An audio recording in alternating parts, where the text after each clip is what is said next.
Tolong siapkan waktu sekitar 15 menit, karena di video kali ini kita akan membahas gimana cara memaksimalkan masa muda agar bisa menjalani hidup yang anti-mediocre.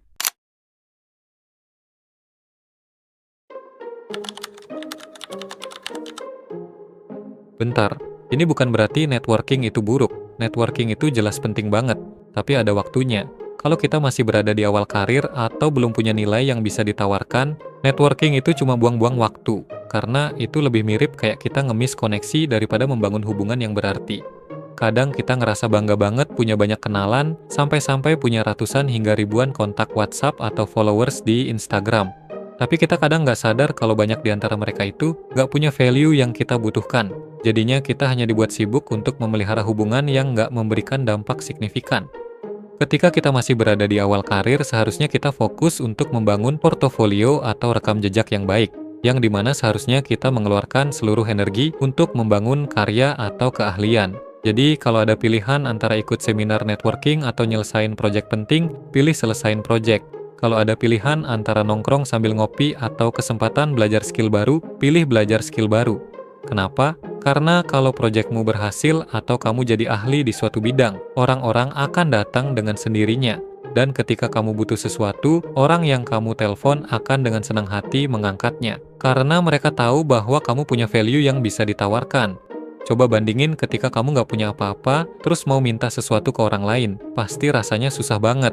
Jumlah kenalanmu yang beribu-ribu tadi nyatanya nggak bisa membantu. Ini bukan berarti kebanyakan orang itu jahat, tapi karena pada dasarnya manusia itu punya sifat transaksional. Mereka akan menimbang-nimbang terlebih dahulu, apakah seseorang layak dibantu atau tidak. Ini mungkin kelihatan aneh, tapi dengerin dulu. Passion itu seringkali nggak jelas dan kadang sifatnya hanya sementara. Hari ini bisa aja kamu suka bikin kue, ternyata minggu depannya lagi kamu malah suka lari. Passion itu emosi, dan emosi itu sifatnya kadang naik, kadang turun. Membangun karir di atas emosi, itu pondasinya sangat rapuh dan bisa jadi bencana. Contohnya, dalam beberapa waktu terakhir banyak orang yang berbondong-bondong membuka coffee shop. Kebanyakan dari mereka berawal dari suka ngopi. Lalu mereka mikir kalau passion mereka adalah membuka coffee shop. Yang mereka nggak tahu adalah suka ngopi dan punya coffee shop itu dua hal yang berbeda. Bikin coffee shop itu nggak cuman soal nyeduh kopi, tapi lebih dari itu.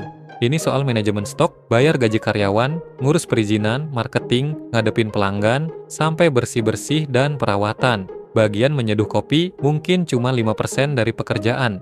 Pada akhirnya, kita juga melihat banyak di antara mereka yang berakhir tutup. Dan mungkin ini juga yang menyebabkan mereka malah jadi membenci kopi, karena bisnisnya yang bikin stres. Faktanya, passion itu sering kali muncul dari sebuah kompetensi, bukan sebaliknya. Kita cenderung menyukai hal-hal yang kita kuasai, bukan menguasai hal-hal yang kita sukai. Umumnya, kita baru merasa senang terhadap sesuatu setelah kita jago di bidang itu. Misalnya kamu jadi suka main gitar karena kamu udah bisa mainin lagu dengan lancar, kamu jadi suka ngedit video karena postinganmu mulai mendapat pujian, atau kamu suka main game karena kamu ngerasa lebih jago dari orang-orang di sekitar. Kompetensi itu melahirkan kepercayaan diri, dan kepercayaan diri akan mendorong passion yang lebih tinggi. Jadi, daripada sibuk mencari tahu apa passion kita, lebih baik kita renungi konsep ini. Dalam konsep Ikigai, ada 4 elemen yang perlu kita pahami. Pertama, apa yang kamu suka. Kedua, apa yang kamu jago. Ketiga, apa yang dunia butuh. Dan keempat, apa yang orang lain mau bayar. Tapi untuk di awal-awal, kamu nggak perlu punya ini semua. Kamu cukup cari irisan antara apa yang kamu bisa dan apa yang dunia mau bayar. Mungkin kamu jago soal ngatur data atau bikin spreadsheet, tapi kamu nggak suka-suka amat. Nggak apa-apa kok, jalanin aja. Karena profesi ini masih banyak dibutuhkan, dan bisnis-bisnis besar rela membayar mahal. Setelah kamu jadi ahli, mendapat pengakuan, dan punya stabilitas finansial, besar kemungkinan kalau passion itu akan datang dengan sendirinya. Kalaupun tidak, kamu jadi punya sumber daya untuk mengejar passion lain tanpa harus khawatir lagi soal perut. Di era digital kayak sekarang, kita terpapar banyak banget peluang. Ada yang pamer cuan dari saham, dropshipping, trading kripto, afiliator, sampai dengan bidang ekspor-impor. Godaan untuk mencoba banyak hal sekaligus itu besar banget. Apalagi dengan mudahnya penyebaran informasi yang seolah-olah memberi kesan bahwa bisnis itu gampang dilakukan. Padahal ini merupakan jebakan yang mematikan. Bayangin kalau ada dua orang yang sama-sama punya waktu 100 jam untuk belajar. Orang pertama membagi waktunya dengan 20 jam belajar saham, 20 jam kripto, 20 jam marketing, 20 jam desain, dan 20 jam ngedit video. Hasilnya, dia jadi mediocre di 5 bidang yang berbeda. Sedangkan orang kedua, dia mendedikasikan 100 jam itu hanya untuk satu hal, misalnya digital marketing. Hasilnya, dia jadi spesialis di bidang itu. Pertanyaannya, jika kamu butuh orang yang jago digital marketing, kamu pilih yang mana? Jawabannya tentu aja orang kedua. Jadi fokuslah hanya pada satu bidang, mau itu nulis, jualan, ngoding, desain, atau apapun itu. Fokus di situ sampai jago dan tahan diri biar nggak FOMO.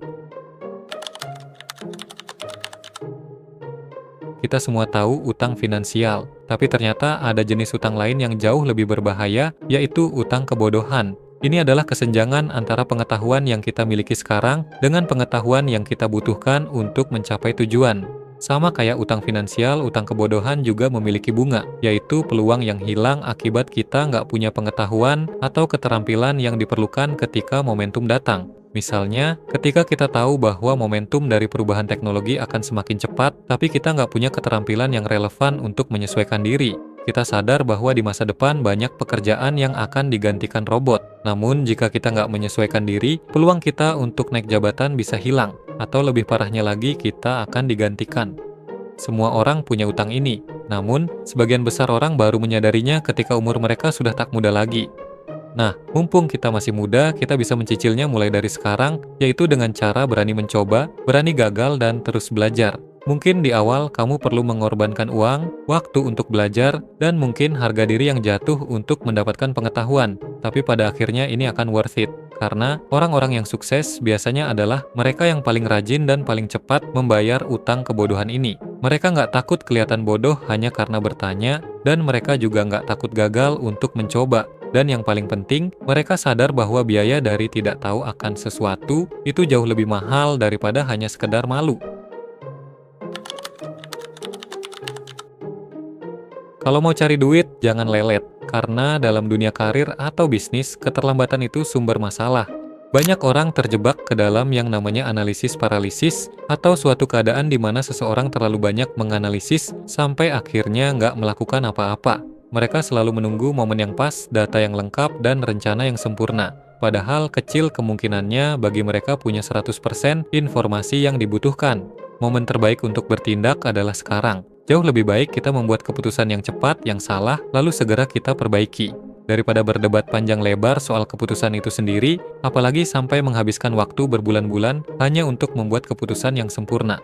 Mari kita ambil contoh. Misalnya kita mau jualan produk online. Kita menghabiskan 3 bulan pertama hanya untuk riset kompetitor, bikin desain logo yang sempurna, atau ngumpulin caption-caption menarik untuk postingan sosial media.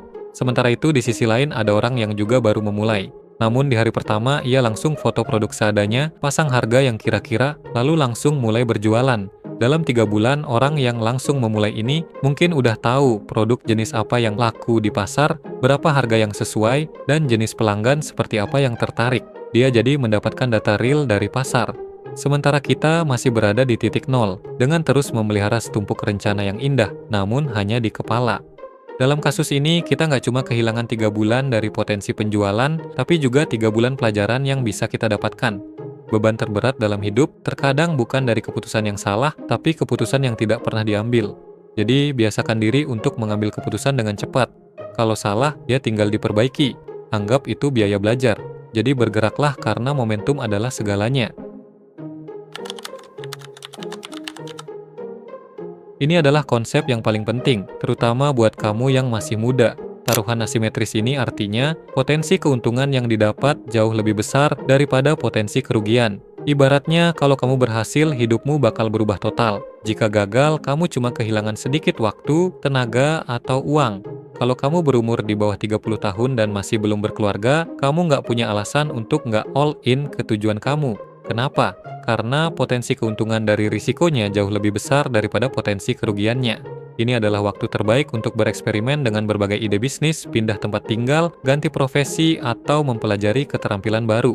Di usia 20-an, modal terbesar yang kita punya itu bukan uang, melainkan waktu dan energi. Karena kita mungkin belum berkeluarga, belum punya cicilan, belum punya reputasi yang harus dijaga, atau tanggung jawab kita yang cenderung masih sedikit.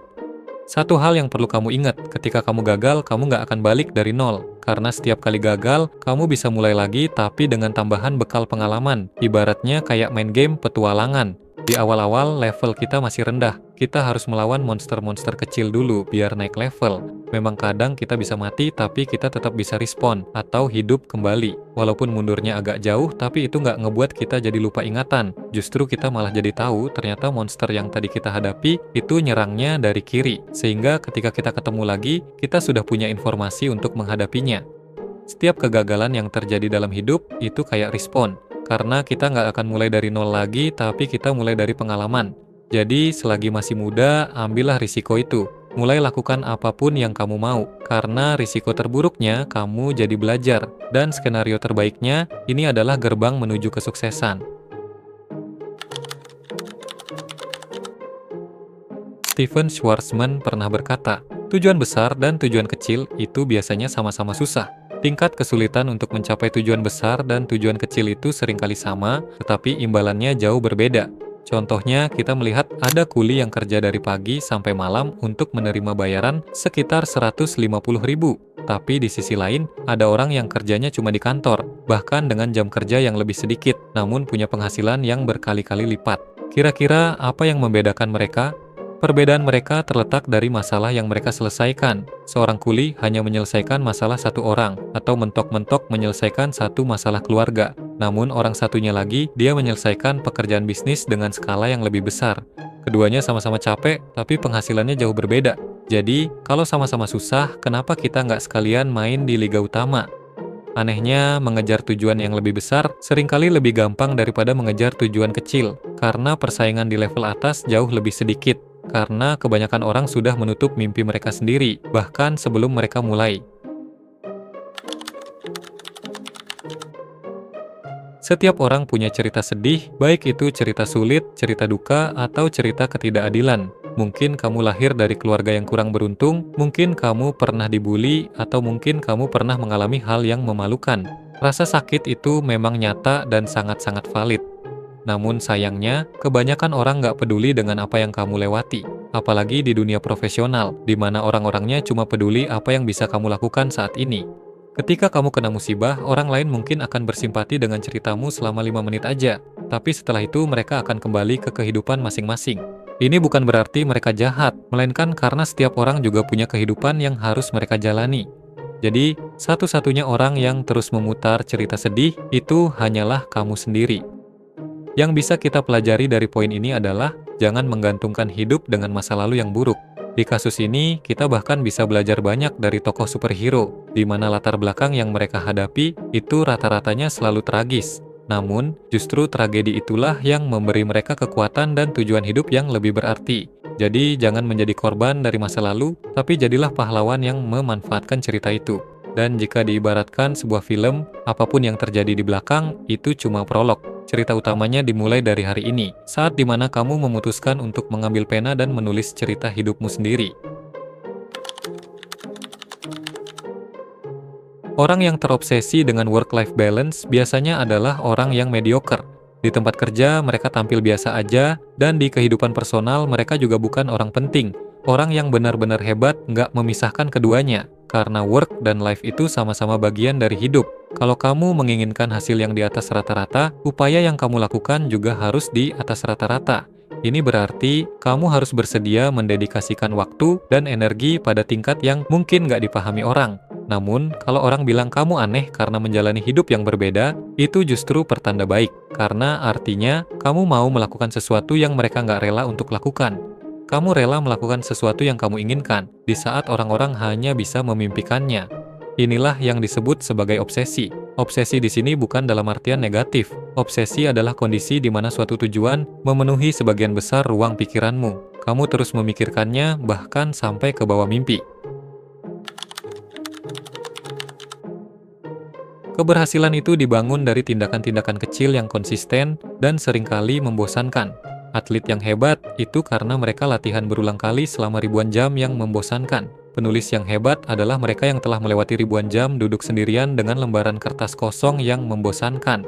Pebisnis yang hebat juga melewati ribuan jam menganalisis data, mengoptimalkan sistem, dan menjalani bisnis yang juga membosankan. Dan semua orang juga bisa semangat di awal, tapi hanya sedikit yang bisa bertahan, terutama ketika nggak ada orang yang melihat, apalagi bertepuk tangan.